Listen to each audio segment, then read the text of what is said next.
رب زدنی علما رب زدنی علما۔ میرے بزرگوں، بھائیوں، ماؤں اور بہنوں، آپ حضرات کے سامنے گزشتہ چند ہفتوں سے یہ بات پیش کی جا رہی ہے کہ سورہ فاتحہ قرآن کریم کی ابتدائی سورت بھی ہے اور مسلمانوں کے لیے ابتدائی اور ضروری ہدایات اور تعلیمات بھی ہیں۔ اسی وجہ سے اس کے بے شمار نام ہیں اور غالباً انہی وجوہات کی بنیاد پر تمام نمازوں کی تمام رکعتوں میں اس کو پڑھا جاتا ہے اور اس کے مختلف پہلو ہیں۔ آج آپ حضرات کے سامنے سورہ فاتحہ اور دعا، یعنی دعا کے تعلق سے سورہ فاتحہ میں جو ہدایات ہیں اس پر ایک نظر ڈالنے کی کوشش کرتے ہیں۔ میرے بزرگوں، ماؤں اور بہنوں، ہم اور آپ تمام لوگ یہ بات جانتے ہیں کہ دعا نام ہے اللہ کی ذات سے اپنی ضروریات مانگنے کا، اللہ کے دربار میں اپنی حاجتوں کو پیش کرنے کا۔ جب کوئی شخص اپنی ضرورتوں کو کسی کے سامنے دنیاوی اعتبار سے پیش کرتا ہے تو دنیاوی نقطۂ نظر سے یہ احساس ہوتا ہے کہ ہم کسی کے سامنے ہاتھ پھیلا رہے ہیں۔ جو مانگ رہا ہے وہ کمتر ہے اور جس ذات سے مانگا جا رہا ہے وہ برتر ہے۔ اور دنیا میں اگر کسی کے سامنے ہاتھ پھیلایا جائے تو ہاتھ پھیلانے والا ایک طریقے سے خفت اور شرمندگی کے احساس اور اپنی کمتری کے احساس سے دوچار ہوتا ہے۔ لیکن اللہ تعالیٰ کے سامنے ہاتھ پھیلانا، اللہ کے سامنے اپنی ضروریات کو پیش کرنا، یہ وہ چیزیں ہیں کہ جس کے تعلق سے جب ہم قرآن اور حدیث کا جائزہ لیتے ہیں تو اندازہ ہوتا ہے ہم اپنی ضرورت مانگ رہے ہیں، اللہ کے سامنے ہاتھ پھیلا رہے ہیں، لیکن اس کے باوجود اللہ تعالیٰ اسے رتبہ کیا دیتے ہیں؟ الدعاء هو العبادہ۔ ہم مان رہے ہیں، اپنی ضرورت پیش کر رہے ہیں، اپنی پریشانیوں کو پیش کر کے اس سے نجات چاہ رہے ہیں، لیکن اس مانگنے کو اللہ تبارک و تعالی عبادت کا درجہ دے کر اس پہ خوش بھی ہوتے ہیں اور اجر و ثواب بھی عطا کرتے ہیں۔ تو یہ دین اسلام کی عظمت اور فضیلت ہے کہ بندہ اپنی ضروریات کو جب صحیح جگہ رکھتا ہے، جس ذات کے سامنے مانگنا چاہیے، جو ذات تمام ضروریات کو پورا کرتی ہے، اس ذات کے سامنے جب آپ نے ہاتھ پھیلایا تو انشاءاللہ وہ ذات آپ کی ضروریات بھی پوری کرے گا، آپ کی حاجتوں کا انتظام کرے گا، آپ کی پریشانیوں کا علاج اور اس کا ازالہ بھی فرمائے گا، اور ساتھ میں اس مانگنے کو دعا کا اور اس کے ساتھ عبادت کا بھی رتبہ دے گا اور بے شمار اجر و ثواب سے نوازے گا۔ لہذا حدیث کے الفاظ الدعاء، یہ دعا ہمارا اور آپ کا اللہ سے مانگنا هو العبادہ، یہ عبادت ہے۔ اور مفسرین نے، محدثین نے اس کا ترجمہ کیا ہے اصل عبادت ہے، یعنی یہ عبادات کی روح اور اس کی جان ہے۔ اب اس کے بعد جب یہ چیز ہم کرتے ہیں، اللہ اسے عبادت کا رتبہ دیتے ہیں، تو وہیں پر ایک چیز اور سمجھیے گا، ہم دنیا کے سامنے جس کے سامنے ہاتھ پھیلائیں تو یقیناً مانگنے والا تھوڑا کمتر اور جس سے مانگا جائے وہ برتر ہوتا ہے، اور ایسا بہت کم ہوتا ہے کہ جس کے پاس امکانات ہو وہ آپ سے کہے جب چاہو جو چاہو مانگو میں تمہیں دوں گا، میں تم سے زیادہ قریب ہوں۔ لیکن اللہ تبارک و تعالیٰ قرآن کریم میں فرماتے ہیں وَقَالَ رَبُّكُمْ، اور تمہارے رب نے خود فرمایا کیا؟ ادعونی، مجھ سے مانگو،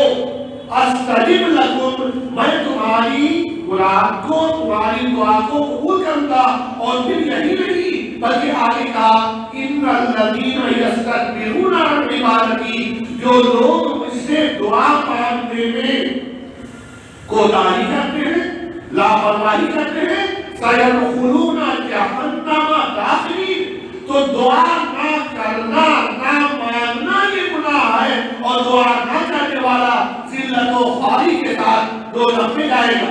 اور اسی طرح سے نحن اقرب الیہ من حبل الورید، اللہ تبارک و تعالیٰ نے کہا وَإِذَا سَأَلَكَ عِبَادِي، جب اے نبی اکرم صلی اللہ علیہ وسلم آپ سے بندہ پوچھے عبادی انی میرے بارے میں کہ میں اللہ سے کیسے دعا مانگوں، اللہ تو آسمان پر بہت بلندیوں پر ہے، تمام انسانوں اور کائنات کی ضرورتوں کو پورا کرتا ہے، تو آپ اس کے جواب میں کیا کہہ دیجیے وَإِذَا سَأَلَكَ، جب آپ سے سوال کرے عبادی میرا بندہ انی میرے بارے میں، تو آپ کہہ دیجیے انی قریب، میں بہت قریب ہوں۔ جب ماننے والا مانے گا تو جس طرح قریب ترین انسان جس کے بس میں تمام اختیارات ہو وہ نمازتا ہے، اسی طرح میں قریب ترین اور بالکل اس کے نزدیک ہو کر اس کی ضرورتوں کو پورا کرتا ہوں۔ پھر بھی ایک سوال ہوتا ہے، ہم ہاتھ پھیلا رہے ہیں اس رب کائنات سے انسان ہی نہیں بلکہ تمام مخلوقات اپنی حاجتیں اس کے سامنے پیش کرتے ہیں، تو شاید یہ کبھی اللہ پہ شاد گزرے، کبھی اللہ کو پسند نہ آئے، تو اس کے تعلق سے جب ہم حدیث پہ نظر ڈالتے ہیں تو ایک حدیث آتی ہے لیس شیء، کوئی بھی چیز ایسی نہیں اقرب علی اللہ جو اللہ کے نزدیک زیادہ محترم ہو ان الدعاء، دعا مانگنے سے، یعنی دعا مانگنے سے بندہ کمتر ذلیل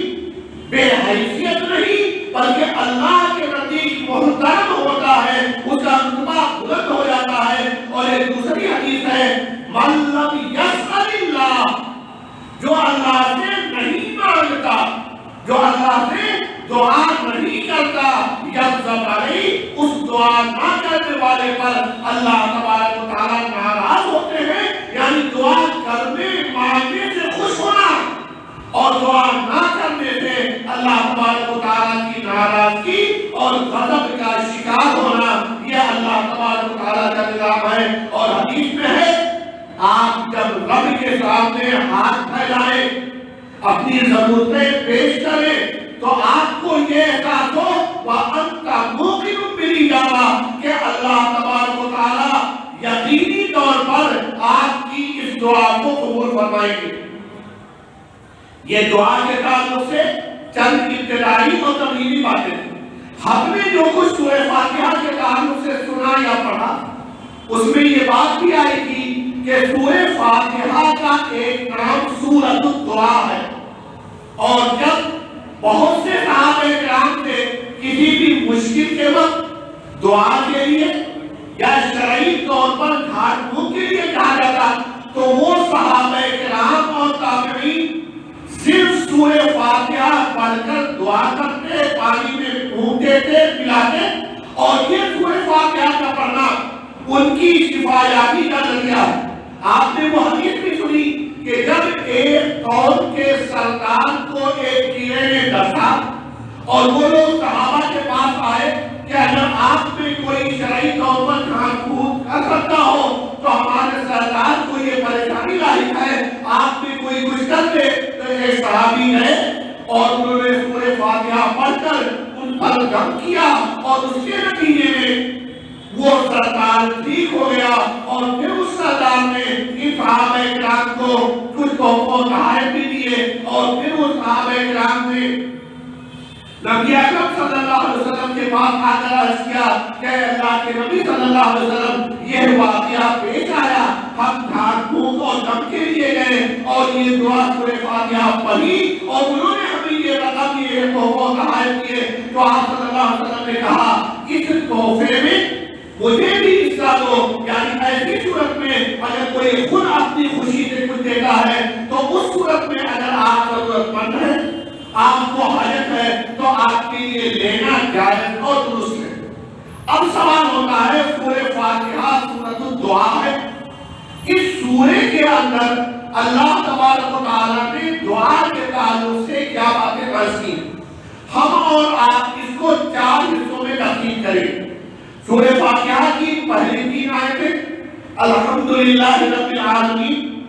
تمام تعریفیں اس رب کائنات کے لیے ہے جو پوری کائنات کا رب اور پروردگار ہے۔ الرحمن الرحیم بہت رحم کرنے والا اور مہربان ہے، مالک یوم الدین اور یوم الدین بدلے والے دن قیامت کے دن وہی اللہ تبارک و تعالیٰ اکیلا اپنے اختیارات کا اظہار فرمائے گا اور تمام کائنات کے لوگ اس کو بھی مانیں گے اور کسی کا وہاں کوئی دعویٰ نہیں ہوگا۔ یہ پہلا جز۔ ہم اور آپ جب کسی پریشانی میں ہوتے ہیں تو ذہن میں آتا ہے کہ کسی کے سامنے ہاتھ پھیلایا جائے، کسی کے سامنے اپنی ضرورتیں رکھی جائیں، اپنی پریشانیاں پیش کر کر اس کا حل تلاش کیا جائے، تو پہلی تلاش ہوتی ہے ایسا شخص ملے جس کے بس میں یہ ہو، جو ہماری کچھ مدد کرنے پر قادر ہو، جس کے اختیار میں ہو، جو کام آ سکتا ہو۔ اگر کام نہیں آ سکتا ہے تو ہم اور آپ کبھی بھی کسی بھی ایلو کے پاس اپنی ضرورتیں پیش کریں، مدد چاہیں، پریشانی کا حل تلاش کرنے کے لیے نہیں جائیں۔ اس سورے کی یہ 3 آیتیں بتاتی ہیں کہ اگر آپ کو تلاش ہے کسی ایسی ذات کی جس سے آپ دعا کر سکیں، جس کے سامنے اپنی پریشانیاں پیش کر سکیں، تو پہلے آپ کو اپنے دل میں یقین اور ایمان تازہ کرنا ہوگا اور پختہ کرنا ہوگا کہ ہم جس اللہ کے سامنے ابھی ہاتھ پھیلانے جا رہے ہیں وہ اللہ ہے کون، اس کا اختیار کیا ہے، اس کی قوت و طاقت کیا ہے، وہ بندوں سے کتنا پیار و محبت کرتا ہے، ہماری ضرورتوں پر کس قدر توجہ دیتا ہے۔ یہ تمام چیزیں جو ہم نے رکھی تو پتا چلا پہلی دونوں صورتوں میں بیان کیا گیا اس رب کے تعلق سے ہم دعا کے بارے میں سوچ رہے ہیں۔ وہ رب کیا ہے؟ صرف مسلمانوں کو نہیں، صرف تمام انسانوں کو نہیں، صرف تمام جانداروں کو نہیں، بلکہ اس کائنات کی تمام چیزوں کی تمام ضروریات وہی پورا کرنے والا ہے۔ اور جب وہی پورا کرنے والا ہے تو پھر ایک پہلو اور، وہ رحم دل بھی ہے، مہربانی بھی کرتا ہے۔ اگر ہماری طرف سے کوتاہی بھی ہو تب بھی وہ معاف کرتا ہے، تب بھی وہ نوازتا ہے، تب بھی وہ ادا کرتا ہے۔ اور پھر یہ احساس کہ جس رب نے اس مانگنے کو، اس دعا کو، اس ہاتھ پھیلانے کو عبادت قرار دیا، جس کو سب سے محترم شے قرار دیا، جس نے نہ ماننے پر ناراضگی کا وعدہ کیا، وہ رب کون ہے؟ مالک یوم الدین، روز قیامت کا بھی مالک ہے کہ جب ہم وہاں جائیں گے تو وہاں بھی بے شمار چیزیں ہمارے لیے اس رب کے پاس موجود ہوں گی۔ لہٰذا ان تمام چیزوں کو سامنے رکھ کر ہماری یہ ذہن میں آیا کہ ضرورتیں وہی پوری کر سکتا ہے۔ حاجت رسائی اکیلے اس کے اختیار میں ہے، اس کے علاوہ کوئی ذات نہیں۔ اور جب وہ رحم کرنے پہ آمادہ ہے تو اگر ہم سے گناہ بھی ہوا ہے تو اس کے سامنے ہاتھ پھیلائے، اپنی غلطیوں پر روئے، گر گرائے، معافی مانگے، تلافی کریں، اور وہ رب اپنے رحم و کرم سے انشاءاللہ ہماری ضرورتیں ضرور پوری کرے گا۔ لیکن پھر اگلا مرحلہ آتا ہے، آپ نے رب کے اختیارات کو دیکھا، اس کی قوت اور قدرت کو اپنے ذہنوں میں تازہ کیا، پھر آپ بتائیے اس کے سامنے مانگنے سے پہلے آپ اس کے تعلق سے کیا رویہ اپنانے کا عہد کرتے ہیں؟ آپ اس کے تعلق سے اپنے معاملے میں کیا تبدیلی لائیں گے؟ اور اس تعلق سے ہمارے سامنے اس کے پاس ایک آیت آتی ہے، ایاک نعبد و ایاک نستعین۔ اے اللہ، میں نے تیری عظمت کو جانا، تیرے رحم و کرم کو سمجھا، تیرے قوت لازوال کا احساس کیا، اور پھر یہ وعدہ کرتا ہوں کہ صرف تیرے سامنے جھکوں گا،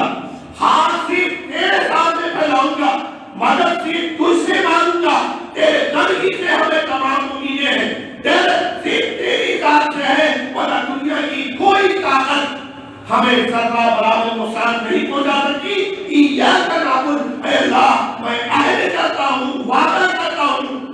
کہ صرف تیری عبادت کروں گا، وَإِيَّاكَ نَسْتَعِينُ، اور صرف تجھ سے مدد مانگوں گا ہر حال میں، چاہے نجی ضرورتیں ہو، چاہے خاندانی ضرورتیں ہو، چاہے سماجی معاشرتی ضرورتیں ہو، چاہے سماجی کے ساتھ ہماری انضباطی اور خارجی مسائل ہو، سب میرے پروردگار میں ہاتھ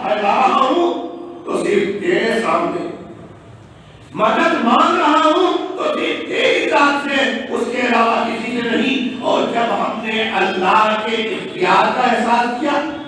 اور اللہ سے عہد کیا، اے اللہ ہاتھ تیرے سامنے پھیلاؤں گا، عبادت تیری کروں گا، رکوع سجود زبان نظر استغاثہ استعانہ یا عبادت کی جتنی بھی قسمیں ہیں تیرے علاوہ کسی اور کے بارے میں تصور نہیں کر سکتا، تو اب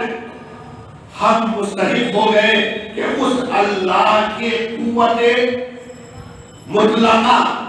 قوت غیر محدودہ کو محسوس کیا، اس سے عہد وعدہ کیا، اب اس کے سامنے ہاتھ پھیلائے، اور اب ہم نے اللہ کے سامنے ہاتھ پھیلایا اور کہا اہدنا الصراط المستقیم۔ یہ تیسرا ہے۔ پہلے جز میں اللہ کے تعلق سے ہم اپنا عقیدہ صحیح کریں، الحمدللہ رب العالمین الرحمن الرحیم مالک یوم الدین۔ دوسرے جز میں ہم نے اللہ سے عہد کیا کہ اللہ صرف تجھ سے مانگیں گے، عبادت صرف تیری کریں گے، مدد صرف تیری طرف کریں گے اور کسی کے نہیں۔ اور پھر اس کے بعد تیسرے نمبر پر ہم نے اللہ کے سامنے اپنی حاجت رکھ دی اور کہا اہدنا الصراط المستقیم، اے اللہ تو مجھے سیدھا راستہ دکھا۔ اور یہ عام کلمہ زندگی کے تمام مسائل میں، تمام ضروریات میں، تمام پریشانیوں میں جو ہماری نجات کا سیدھا راستہ ہو، جو ہماری ترقی کا سیدھا راستہ ہو، جو ہماری ضرورتوں کی تکمیل کا پورا راستہ ہو، اب ہم نے اللہ کے سامنے دعا کی اے اللہ اہدنا الصراط المستقیم۔ اور جب ہم نے سیدھا راستہ مانگا تو ہمارے سامنے یہ بات ہمیشہ آتی ہے کہ اس کائنات میں ہم اور آپ خود اپنا جائزہ لیں تو اندازہ ہوتا ہے بسا اوقات ہم صحیح ہوتے ہیں، لیکن پھر سیکنڈوں میں مختلف لالچ یا مختلف قسم کی کوتاہیوں اور لاپرواہی کی وجہ سے ہم اس نعمت سے محروم ہو کر غلط راستے پر، ناجائز راستے پہ چل پڑتے ہیں۔ اور اسی لیے قرآن کریم نے ہم کو اور آپ کو جو دعائیں سکھائیں اس میں ایک دعا ہے ربنا لا تزغ قلوبنا بعد اذ ہدیتنا، اے میرے پروردگار ہدایت دینے کے بعد ہمارے دلوں کو سیدھے راستے سے مت پھیر۔ ربنا لا تزغ قلوبنا، اے اللہ تو نے ہدایت دی، اب اس ہدایت کے بعد ہمارے دلوں کو سیدھے راستے سے مت پھیر۔ یہاں پہ بھی ہم نے اللہ سے سیدھا راستہ دکھانے کی دعوت کی، دعا کی، اس کے سامنے اپنی حاجت پیش کی، اور پھر ہمارے ذہنوں میں نبی اکرم صلی اللہ علیہ وسلم سے پہلے کی کچھ امتیں آئیں اور ہم نے دیکھا کہ اللہ تبارک و تعالیٰ نے اس سے پہلے بنو اسرائیل کی قوم کو بے شمار نعمتوں سے نوازا، پیاس لگی زمین پہ لاٹھی مار دیا چشمہ جاری ہو، کھانے کے لیے آسمان سے من و سلوہ نازل کر دی، دشمن پیچھے پکڑنے کے لیے آیا، لاٹھی مار کے سمندر میں راستہ ہو گیا، ہمت کے نکل گئے، وہ آئے وہ اس میں پھنس گئے، گرمی کا احساس ہوا، اللہ تبارک و تعالیٰ نے آسمان کو سایہ دان اور سائے کا ذریعہ بنا دیا، بے شمار نعمتیں اس قوم پہ بھی دی، اور وہ قوم بھی حضرت موسیٰ علیہ السلام اور توریت کی پیروکار تھی، لیکن جب تک وہ اس پہ قائم نہیں اللہ کی یہ نعمتیں آئیں، لیکن جب وہ اس سے ہٹے تو صورتحال کیا ہوئی؟ اللہ تعالیٰ ان پر ناراض ہوا، ان پر لعنت بھیجی، اور یہی نہیں بلکہ صلاح دے کر وَجَعَلَ مِنْهُمُ الْقِرَدَةَ وَالْخَنَازِيرَ، ان میں سے بعض کو سور اور بندروں کی شکل میں بدل کر رکھ دیا۔ تو جب ہم نے اخیر میں اللہ کے سامنے اپنی حاجت پیش کی اے اللہ ہمیں صراط مستقیم عطا فرمانا، تو فوراً اس قوم کی تعریف ذہنوں میں ہمارے گونجنے لگی، اور ہم نے یہ کہا لیکن اے اللہ جو سیدھا راستہ دکھانا اس میں ثابت قدمی عطا فرمانا، جو سیدھا راستہ دکھانا اس پر ہمیشہ قائم رکھنا، یہود کی طرح غیر المغضوب علیہم، یہود کی طرح مت بنانا کہ جو سیدھے راستے پر تو تھے لیکن اس کے بعد بھٹک کر جب غلط راستے پہ گئے، جب بچڑے کی پوجا شروع کر دی، جب انبیاء کی شان میں گستاخیاں شروع کر دی، جب اللہ کے تعلق سے بیہودہ باتیں کرنے لگے، تو پھر تیرا غصہ، تیرا غضب ان کے اوپر نازل ہوا، اے اللہ ہمیں سیدھا راستہ دکھانا، اس پر یہود کی طرح کچھ دنوں کے بعد آج تو نمازنے کے بعد دوبارہ مجھ سے ناراض ہو جائے اور میں بھی تیرے غضب کا شکار ہو جاؤں. اور پھر اس کے بعد ہمارے اور آپ کے ذہنوں میں ہونا چاہیے کہ سیدھا راستہ سمجھ میں آنا، اس میں قائم رہنا ایک چیز ہے. دوسری چیز ہے کچھ ایسی غلط فہمیاں پیدا ہو جائیں کہ ہم غلط راستے کو صحیح سمجھ رہے. جیسے عیسائیوں سے ہوا، عیسائی حضرت عیسیٰ علیہ السلام اور تورات و انجیل کے پیروکار تھے، لیکن جب انہوں نے دیکھا کہ کچھ دنوں کے بعد حضرت عیسیٰ علیہ السلام کے بعد ان کے پیروکاروں نے دین کو پھیرنا، اس کے اندر شرک کو شامل کرنا شروع کیا، تو پھر ایک بڑی تعداد غلط فہمی کی بنیاد پر صراط مستقیم پہ قائم نہیں رہ سکی، اور انہوں نے اللہ کے ساتھ حضرت عیسیٰ علیہ السلام کو، حضرت مریم کو، اسی طرح حضرت جبرائیل کو مختلف اختیارات دے دیے اور قالوا ان اللہ ثالث ثلاثہ، اور اللہ کے اختیارات کو 3 حصوں میں بانٹ دیا. یہ ان کی گمراہی تھی. لہذا ہم اور آپ اسی لیے دعا کرتے ہیں ربنا ارنا الحق حقا، اے اللہ مجھے جو صحیح اور درست اور حق چیز ہو وہ ہمیں صحیح طور پر سمجھا دے، وارزقنا اتباعہ، اور اس کے پیروکاری کی توفیق عطا فرما، وارنا الباطل باطلا، اور جو چیز غلط ہو وہ ہم غلط سمجھیں، وارزقنا اجتنابہ، اور اس سے بچنے کی توفیق عطا فرما. اور اسی لیے آخری جز میں آیا کہ اور اے اللہ تو ہمیں مغضوب علیہم میں بھی مت بنانا، اور ظالمین جو گمراہ ہو گئے، بھٹک گئے، صحیح راستہ سمجھ نہیں پائے، ان میں بھی مت بنانا. اور یہ پڑھنے کے بعد بندے کو اب حکم ہوتا ہے کہ وہ آمین کہے، جس کے معنی ہوتے ہیں اے اللہ امام صاحب نے ابھی سورہ فاتحہ پڑھی، ہم تمام لوگوں نے اپنی دعائیں حاجت تیرے سامنے پیش کی، اے میرے پروردگار میری ان دعاؤں کو قبولیت عطا فرما، قبولیت سے سرفراز فرما. اور یہ تعلق ہے سورہ فاتحہ کا دعاؤں کے ساتھ. اور اس سے ہم کو اور آپ کو یہ سمجھ میں آتا ہے کہ جب کبھی ہم اللہ کے سامنے اپنی ضرورتیں پیش کریں تو سب سے پہلے اپنے ایمان و یقین کا جائزہ لینا ہوگا کہ ہم اللہ سے کیا امید رکھتے ہیں، اس کی ذات کے تعلق سے ہمارا ایمان کس قدر پختہ اور مضبوط ہے. اور اگر اس میں کوئی کمی محسوس ہو تو فوری طور پر دعا کرنے سے پہلے ہم اپنے ایمان کو، اپنے نظریات کو درست کریں، جو کوتاہیاں ہیں اس سے دور ہوں، اور پھر اس کے بعد اللہ کے سامنے یہ وعدہ کریں، اپنے عمل سے یہ ثبوت دیں کہ انشاءاللہ اب تیرے علاوہ کسی اور سے کوئی امید نہیں، تیرے علاوہ کسی اور ذات سے کوئی خوف اور ڈر نہیں، میں صرف تیرے سامنے جھکوں گا، تجھ سے مدد مانگوں گا، تجھ سے امیدیں وابستہ رکھوں گا، تیرے بتائے گئے طریقے پہ چلوں گا. اور جب آپ نے اپنے ایمان کو درست کیا، اپنے عہد کو تازہ کر لیا، تو پھر اب آپ کے سامنے موقع ہے، آپ اپنی ضرورتیں رب کائنات کے سامنے پیش کر سکتے ہیں. وہ رب جو تمام کائنات کی تمام ضرورتوں کو تمام اوقات میں پورا کرتا ہے، وہ آپ کے سامنے ہے. اور جب آپ اس سورے کو 5 وقتہ نماز کی تمام رکعتوں میں چاہے فرض ہو چاہے سنت و نفل ہو پڑھیں گے، تو آپ کے ایمان میں اس پورے تفصیل کے سامنے رکھنے کی وجہ سے تازگی بھی آئے گی، پختگی بھی آئے گی، اور انشاءاللہ آپ کا رب بھی آپ کی طرف مائل ہوگا اور آپ کی دعائیں قبول ہوں گی. اللہ تعالیٰ کبھی آپ کی دعاؤں کو اسی شکل میں قبول فرمائے گا جو آپ مانگ رہے ہیں، کبھی اس دعا کو بظاہر پوری نہیں کرے گا لیکن اس سے بڑی نعمت آپ کو عطا فرمائے گا، اور کبھی کبھی کسی بڑی مصیبت کو آپ سے ٹال دے گا، اور کبھی ایسا ہوگا کہ ان تینوں چیزوں میں سے کچھ بھی نہیں ہوگا،